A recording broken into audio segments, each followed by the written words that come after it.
Hello.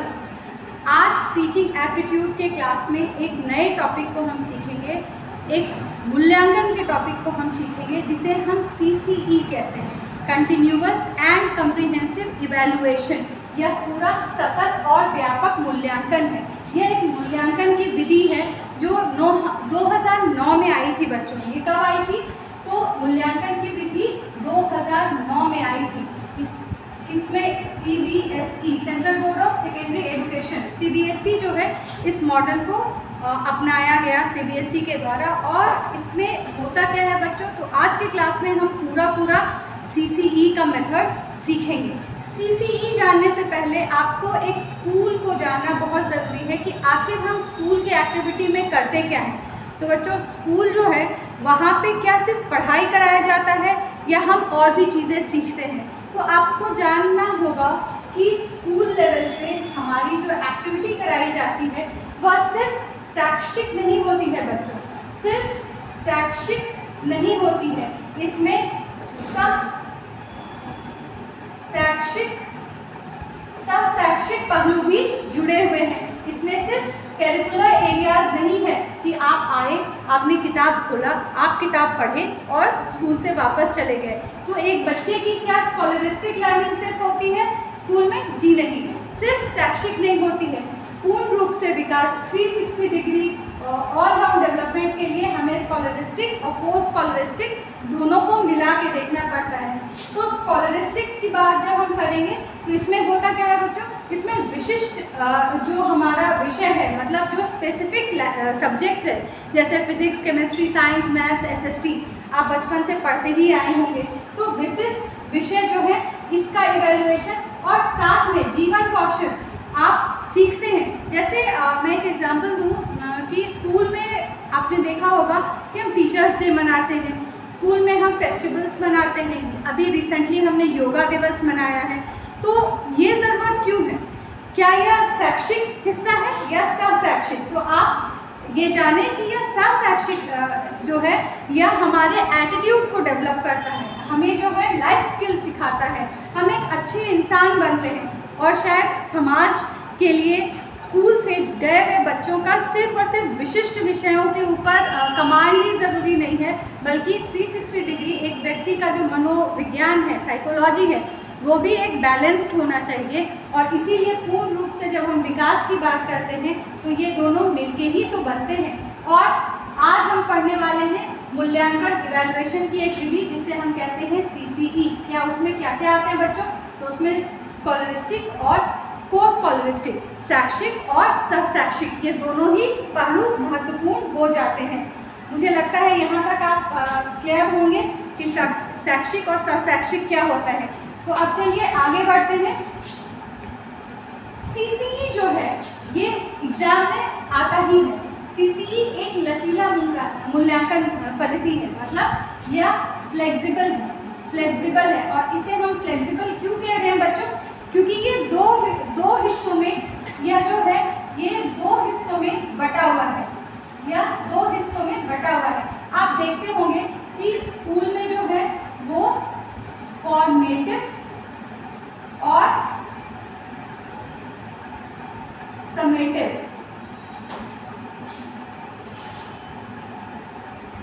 Formative and, या इसे हम लिख सकते हैं फॉर्मेटिव असेसमेंट और समेटिव असेसमेंट। हमारे स्कूल में अब फॉर्मेटिव असेसमेंट और समेटिव असेसमेंट, समेटिव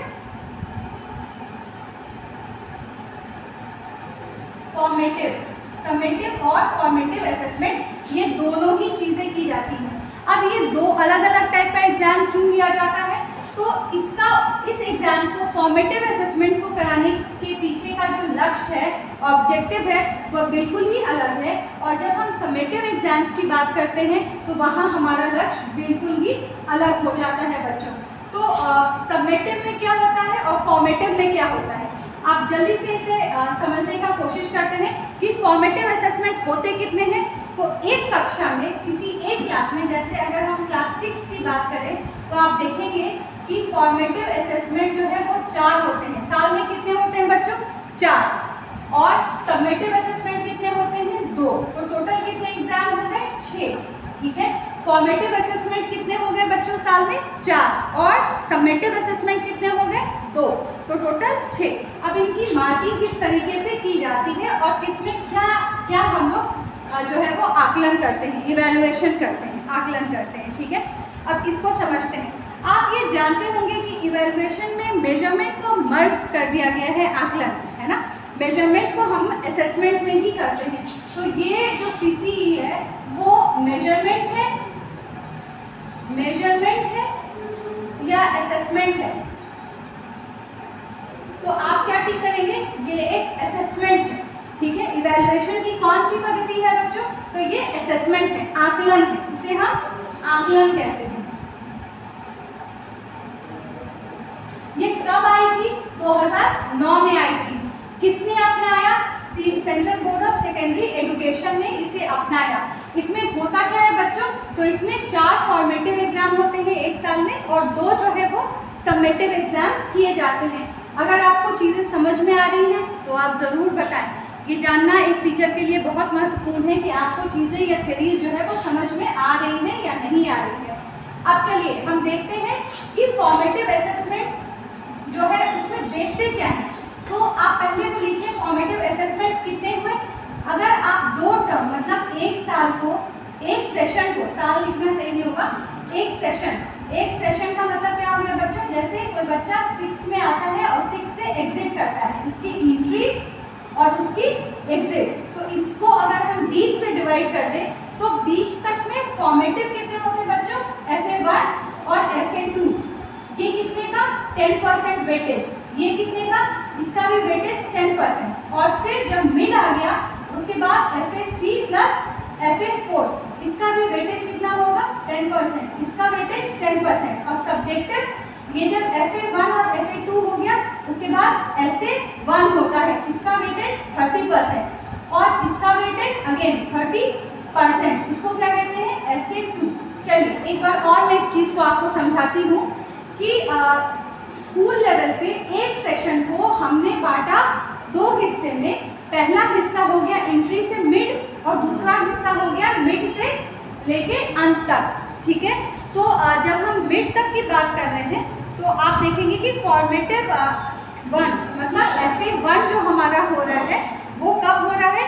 एक तो ये हो जाता है अप्रैल में FA1, ठीक है। FA1 ये कब हो रहा है? एंट्री हुई बच्चे की और मिड से पहले जो सबसे पहला एग्जाम होगा वो बच्चा कौन सा देगा? वो देगा फॉर्मेटिव 1। ये कब होगी बच्चों? अप्रैल में। अब इसको मेंशन कर लें, इसे कहीं नोट्स में लिख लें। इसका मूल्यांकन कितना होता है? अगेन ये भी 10% का वेटेज होता है। दूसरा जो होगा वो होता है जुलाई अगस्त में। दूसरा जो होता है इसका परसेंटेज वेटेज 10%, इसका भी 10%। ये कब होता है बच्चों? जुलाई और अगस्त में हमारा फॉर्मेटिव 2 होता है और समेटिव कब होता है? सितंबर में। SA1 कब होता है? सितंबर में और इसका वेटेज कितना होता है? 30%। तो टोटल वेटेज कितना हो गया? 30, 40 और 50। तो क्या मिड में 50% का वेटेज हो गया? तो जी बिल्कुल। तो मिड सेशन कब होता है? 2 फॉर्मेटिव असेसमेंट जो कि अप्रैल में होगा, उसका जो वेटेज है वो 10%। जुलाई अगस्त में जो एग्जाम होगा वो भी फॉर्मेटिव है जिसका जो वेटेज है वो 10%। सितंबर में जाके 30% का समेटिव 1 होता है। आगे बढ़े। अब जो है वो अगले में अगर हम आते हैं तो FA2 की अगर हम बात करें, FA2 की अगर हम बात करें और SA2 की हम बात करें तो सितंबर में बच्चों हमारा समेटिव 1 हो गया। सितंबर में हमारा समेटिव 1 हो गया और अक्टूबर नवंबर में हमारा होता है FA3। अक्टूबर नवंबर में बच्चों का फिर से होता है FA3 और जैन फेब के बीच में हो जाता है हमारा FA4। जैन फेब में FA4 और जो लास्ट एग्जाम होता है मुझे लगता है वो सबको पता होगा कि फेब एंड और मार्च के बीच में हमारा सेक्शन खत्म हो जाता है। यहाँ अगेन 30% का हमारा समेटिव एग्जाम होता है। तो 4 एग्जाम्स हो गए है बच्चों, एक अप्रैल मई के मंथ में हो गया, फिर 1 महीने का ब्रेक और फिर एग्ज़ाम, उसके 1 महीने के ब्रेक के बाद सितंबर में जो है वो समेटिव 1 होता है। लगभग सारे स्कूल्स इसी को फॉलो करते हैं। उसके बाद जो है वो अक्टूबर नवंबर के आसपास में अगेन हमारा तीसरा फॉर्मेटिव शुरू हो जाता है। उसके बाद जैन फेब में फॉर्मेटिव 4 लास्ट फॉर्मेटिव शुरू होगा और लास्ट जो है वो हमारा SA2 होगा, जो कि अगेन 30% है। तो अगर आपसे क्वेश्चन पूछा जाए कि दोनों समेटिव मिला के टोटल वेटेज कितना होता है, समेटिव 1 और समेटिव 2 दोनों मिला के कितने परसेंटेज का वेटेज होता है, SA1 प्लस SA2, समेटिव 1 और समेटिव 2, तो 30% पहले का और 30% दूसरे का, टोटल मिला के 60% जो है वो समेटिव SA1 प्लस SA2 का वेटेज हो गया। और फॉर्मेटिव असेसमेंट 1, 2, 3, 4 ये चारों को अगर हम क्लब कर दें तो इसका वेटेज हो गया 40%। तो ये दोनों मिला के हो गए टोटल 100%। तो इवैल्यूएशन को क्यों हम सतत और व्यापक बोल रहे हैं, क्योंकि ये लगातार चल रही है, मंथ ऑन मंथ चल रही है। ऐसा कोई महीना नहीं है जहाँ बच्चों का आकलन नहीं किया जा रहा है। इसीलिए अब जो है वो लास्ट में पहले क्या होता था, हम लोग मेजर करते थे एक बार जो है फर्स्ट टर्म सेकेंड टर्म और लास्ट में जो है फाइनल टर्म होता था, लेकिन अब जो है यह सतत है। इसीलिए CCE बहुत ही अलग है। मतलब फॉर्मेटिव में हम करते क्या है, अब चलिए ऑब्जेक्टिव्स जानते हैं कि आखिर ये 2 अलग अलग टाइप के एग्जाम्स का उद्देश्य क्या है। तो आप जानेंगे कि यहाँ जो है फॉर्मेटिव FA का लिख लेंगे। फॉर्मेटिव का क्या है, जब आप फॉर्मेटिव एग्जाम पहली बार बच्चा देता है अप्रैल मई में, तो बच्चे में हम देखते क्या है कि एक्चुअली इसमें हम बच्चों का फीडबैक लेते हैं, है ना, कि बच्चे क्लास में समझ पा रहे हैं या नहीं समझ पा रहे। तो ये बिटवीन द टर्म होता है, एक टर्म से दूसरे, समेटिव 1 और समेटिव 2 है। तो ये शुरुआत में एंट्री हुई और समेटिव 1, यहाँ भी हम जो है एक फॉर्मेटिव 2 फॉर्मेटिव ले रहे हैं। ले क्यों रहे, क्योंकि हम बच्चों से ले रहे हैं फीडबैक ले रहे हैं, वो क्लास को समझ पा रहे हैं, क्या उन्हें चीज़ें समझ में आ रही हैं, हम उनके प्रोग्रेस को देख रहे हैं बिटवीन द टर्म। तो ये एग्ज़ाम कैसा होगा बच्चों, ये एग्ज़ाम फ्लेक्सिबल होगा, लचीला होगा। क्यों, क्योंकि यहाँ उद्देश्य जो है वो बच्चों का प्रोग्रेस चेक करना है। वहीं पे जब हम समेटिव की बात करते हैं, जो 30% वाला होता है एग्जाम, 2 बार, एक मिड में और एक लास्ट में, तो यहाँ जो होता है हम चेक करते हैं बच्चों का अचीवमेंट क्या है, क्या बच्चे पास कर रहे हैं या बच्चे फेल कर रहे हैं। यहाँ एंड में रिजिड एग्जाम होता है बच्चों। तो अगर आपसे बोलेगा कि फॉर्मेटिव असेसमेंट जो है वो रिजिड है या फ्लेक्सिबल है, तो आपका जवाब क्या होगा बच्चों, आपका जवाब होगा कि ये फ्लेक्सिबल है। वहीं पे अगर बोलेगा समेटिव एग्जाम का उद्देश्य जो है वो रिजिड है या फ्लेक्सिबल, तो आप बोलेंगे रिजिड है, क्योंकि वहाँ चेकिंग क्या की जा रही है कि बच्चे ने समझा या नहीं, सिंपल है।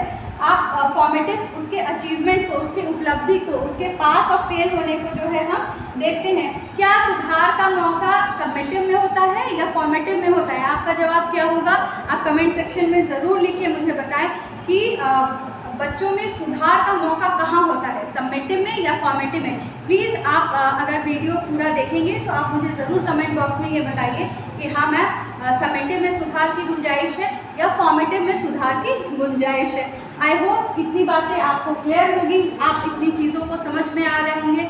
मैं एक बार रिकैप कर दूँ कि अभी हमने CCE में देखा कि CCE क्या है, ये एक इवैल्यूएशन का प्रोसेस है। ये आया कब, 2009 में आया। इसको अपनाया किसने, तो इससे CBSE जो है अभी भी एग्जाम्स जो इवैल्यूएशन जो बच्चों का कर रही है वो इसी का, उसके मूल्यांकन का जो आधार है, बेस है, वो क्या है, CCE कंटिन्यूअस एंड कम्प्रिहेंसिव जो है वो है सतत और व्यापक मूल्यांकन, continuous and comprehensive evaluation process follow किया जाता है। इसमें होता क्या है बच्चों, तो इसमें 2 फॉर्मेटिव और फिर एक समेटिव और फिर 2 फॉर्मेटिव और एक समेटिव, मतलब 2 10% के वेटेज का, एक 30% और फिर इसी तरीके से 3 और 4 जो है अगेन उसका भी वेटेज 10% ईच होगा और लास्ट में जो है वो फाइनल होता है। तो जो फाइनल वाला है समेटिव 1 और समेटिव 2, इन दोनों का टाइमिंग क्या है वो याद कर लें कि समेटिव 1 जो है वो आपका सितंबर में होता है और समेटिव 2 जो है वो आपका फेब से मार्च के बीच में होता है। डाउट अगर आप समझ रहे हैं तो आप इसका एक चार्ट बना लें, हो सके तो कमेंट सेक्शन में भी डालने का कोशिश करें। और अब चलिए हम लोग एक नए चीज़ को देखने का प्रयास करते हैं, जिसे हम कहते हैं पैराडाइम मूल्यांकन का प्रतिमान या फिर असेसमेंट पैराडाइम्स। असेसमेंट पैराडाइम्स की बात कर रहे हैं बच्चों, असेसमेंट पैराडाइम की बात कर रहे हैं। अगर आप समझ रहे हो तो मुझे बताना, ये जो पास और फेल का सिस्टम है ये कहाँ फॉल करता है? क्या ये समेटिव्स के साथ है या ये समेटिव्स के साथ आता है या फॉर्मेटिव्स के साथ? बच्चे कहाँ पास और फेल करते हैं? क्या फॉर्मेटिव में पास और फेल का कॉन्सेप्ट है या समेटिव में पास और फेल करते हैं बच्चे? चलिए अब हम जो है वो कर रहे हैं असेसमेंट पैराडाइम्स की बात। तो देखिए, असेसमेंट ऑफ लर्निंग, सीखने के बाद का मूल्यांकन, ठीक है।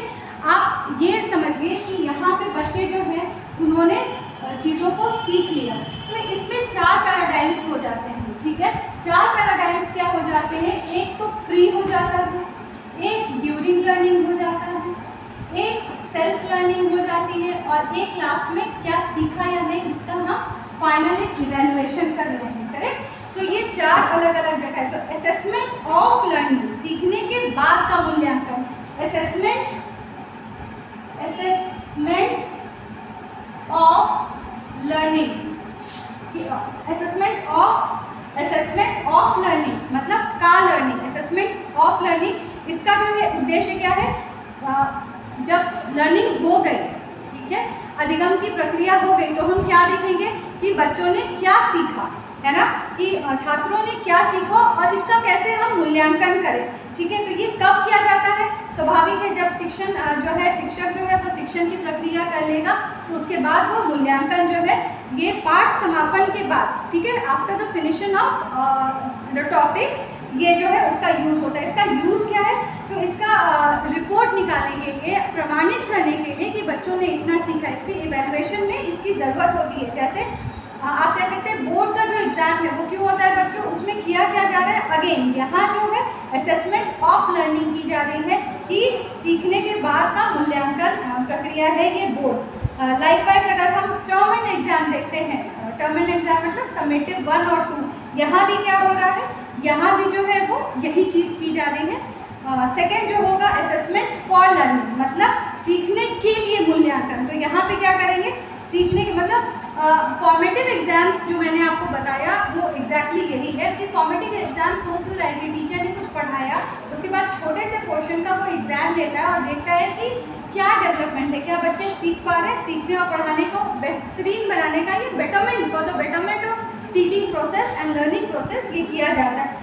इससे होता क्या है कि बच्चों को गाइड किया जाता है, बच्चों का मार्गदर्शन कर सकते हैं और बच्चों के फीडबैक्स को भी हम लेते हैं। जैसे कि क्लास में क्विज करा दिया या स्टूडेंट को जो है वो होमवर्क दिया, है ना, फीडबैक मतलब फीडबैक के साथ आप जब बच्चों को होमवर्क देते हैं, क्लास में डिस्कशन कराते हैं या क्विज कराते हैं, तो ये सब क्या कर रहा है? ये सब जो है असेसमेंट फॉर लर्निंग, सीखने के लिए मूल्यांकन है। तीसरा assessment as learning, third assessment as learning, सीखने के रूप में मूल्यांकन, सीखने के रूप में। इसका उद्देश्य क्या है? बहुत बार जो है लर्निंग जो है वो एक सतत प्रक्रिया है, कंटिन्यूअस प्रोसेस है। तो जैसे आप देखते हैं कि बच्चों की सेल्फ लर्निंग भी कैसे हो रही है। इसमें क्या होगा? सहपाठी का जो है वो प्रतिक्रिया आप लेते हैं या स्वयं से आप जानते हैं कि मेरी लर्निंग कैसे हो, तो बोलते पढ़ के एक बार लिख के देखो कि याद हो रहा है या नहीं हो रहा है, समझ पाते। तो यहाँ सेल्फ लर्निंग की बात हो रही है। देखिए शिक्षण मतलब टीचर बिना स्टूडेंट के एग्जिस्ट कर सकता है? अगर ऐसा, ये फैलेसीज के भी क्वेश्चंस आते हैं कि क्या टीचर बिना स्टूडेंट के एग्जिस्ट कर सकता है? क्या लर्निंग बिना टीचर के हो सकती है? दोनों में से कौन सा सही है? तो आप मुझे बताएं, क्या टीचिंग बिना स्टूडेंट के हो सकती है या लर्नर के? तो आपका जवाब होगा नहीं। अगर कहीं टीचर है तो वहाँ समझने वाला ज़रूर होगा, लेकिन क्या लर्निंग बिना शिक्षक के हो सकती है? तो स्वाभाविक है। कहते हैं लाइफ जो है वो सबसे बड़ा कोच है ना। तो इस तरीके के एग्जाम्पल को आप याद रखेंगे। आप एक लव ग्रुप को भी याद रख सकते हैं कि वहाँ उनके पास शिक्षक नहीं थे, वो देख के सीख रहे थे। तो सेल्फ लर्निंग जो है वहाँ एक बहुत महत्वपूर्ण है। छात्र अपनी डायरी लिखता है, सो स्टूडेंट डायरी अगेन, ये भी एक बहुत इम्पॉर्टेंट चीज़ है। डायरी लिखने से होता क्या है कि आपका रिवीजन होता है, रिकॉल होती है। Last but not the least पूर्व मूल्यांकन, ये हर एक टीचर करने का प्रयास करता है। ये डायग्नोस्टिक असेसमेंट तरीका है। डायग्नोस कब करते हैं बच्चों? एक डॉक्टर भी जो है वो डायग्नोस करता है। तो डायग्नोसिस की प्रक्रिया कब की जाती है? डायग्नोसिस आप कब करते हैं? जब आप चाहते हैं कि पाठ्य योजना बनाने और ज्ञान की कमी को समझने के लिए कि एक्चुअली कहाँ कमी रह गई। तो जब कमी को जानना होता है तो एक शिक्षक जो है वो डायग्नोस्टिक असेसमेंट करता है। पाठ पढ़ाने से पहले डायग्नोस्टिक आप आकलन करते हैं कि इस क्लास का लेवल क्या है। तो उस समय डिस्कशन होते रहते हैं, उसके बाद आप असेस करते हैं कि नहीं अच्छा क्लास का लेवल ये है। तो मोटा मोटी ये जो है वो 4 पैराडाइम से सीखने के लिए मुझे उम्मीद है कि आपको जो है ये क्लास समझ में आया होगा।